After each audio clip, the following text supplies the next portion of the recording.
Strategi dan sepak bola menjadi dua sisi mata uang yang tidak terpisahkan. Di era sepak bola modern, pelatih kondang dunia seperti Sir Alex Ferguson hingga Josep Guardiola berlomba-lomba untuk bisa meracik strategi terbaik mereka. Pelatih seperti Jose Mourinho menekankan sepak bola kepada hasil.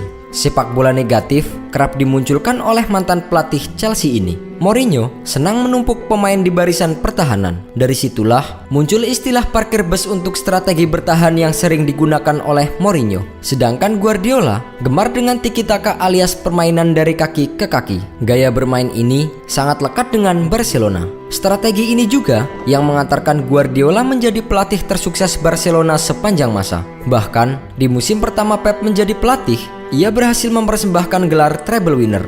Menurut sejarah, skema permainan dalam sepak bola mulai diperkenalkan pada abad pertengahan. Pembagian tugas antar pemain belum ada kala itu. Dahulu, semua pemain maju ke depan dan bersaing mencetak gol guna memetik kemenangan. Akibatnya, daerah pertahanan dan lini tengah lapangan bukan menjadi prioritas utama tim. Prinsipnya adalah menyerang dan menyerang. Padahal, dua aspek tersebut memegang peranan penting bagi kesuksesan sebuah tim. Di era tersebut, sepak bola mulai mengenal formasi untuk menentukan bek, gelandang, dan penyerang. Memasuki tahun 1860-an, skema dan posisi para pemain mulai disusun agar peran dan tugas pemain tidak tumpang tindih. Inggris menjadi negara pelopor pola permainan. Pelatih-pelatih Britania Raya kala itu mulai membentuk formasi yang terdiri dari 3 posisi. Beragam modifikasi pun terus dilakukan agar permainan bisa berjalan secara optimal. Sejarah mencatat, formasi sepak bola tertua di dunia adalah 1-2-7. Pembagiannya adalah 1 orang sebagai kiper, 1 orang sebagai bek, 2 orang sebagai gelandang, dan 7 orang sebagai penyerang. Formasi ini mulai dikenalkan di Inggris pada tahun 1860-an hingga 1870-an. Saat itu, formasi tersebut menjadi paling populer di Inggris. Dengan 7 orang penyerang, mudah diketahui, sepak bola di masa tersebut hanya mementingkan urusan menyerang semata. Basis permainan ketika itu hanya sekedar menggiring bola jauh ke depan dan membawa bola ke depan. Formasi ini dipakai oleh timnas Inggris ketika menghadapi Skotlandia pada tahun 1872.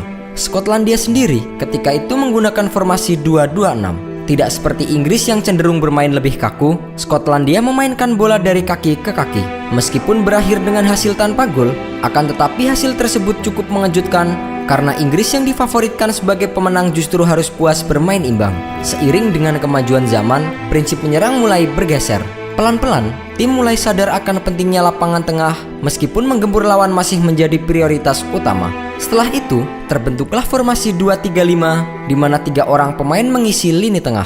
Formasi ini mulai beken pada periode 1880-an hingga 1925. Saat itu, formasi ini dikenal dengan formasi piramid.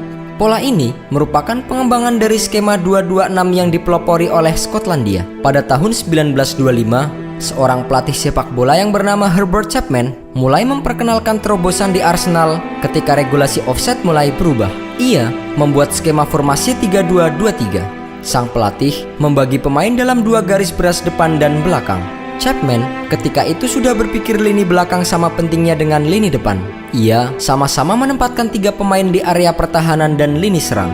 Memasuki era sepak bola modern, pola 4-2-4 mulai digunakan. Kali ini, lini pertahanan juga mendapatkan porsi pemain yang sama dengan lini depan. Strategi ini mulai digunakan pada akhir 1950-an. Formasi ini memungkinkan pemain mengubah pola ketika permainan berlangsung. Ketika bertahan, tim menerapkan strategi 4-3-3 di mana 1 orang ikut turun membantu pertahanan ke tengah, sedangkan 2 bek tengah memblokir serangan balik lawan. Sejak saat itu, mulai dikenal formasi dengan 4 orang segaris seperti 4-3-3 dan 4-4-2 yang dipakai hingga kini.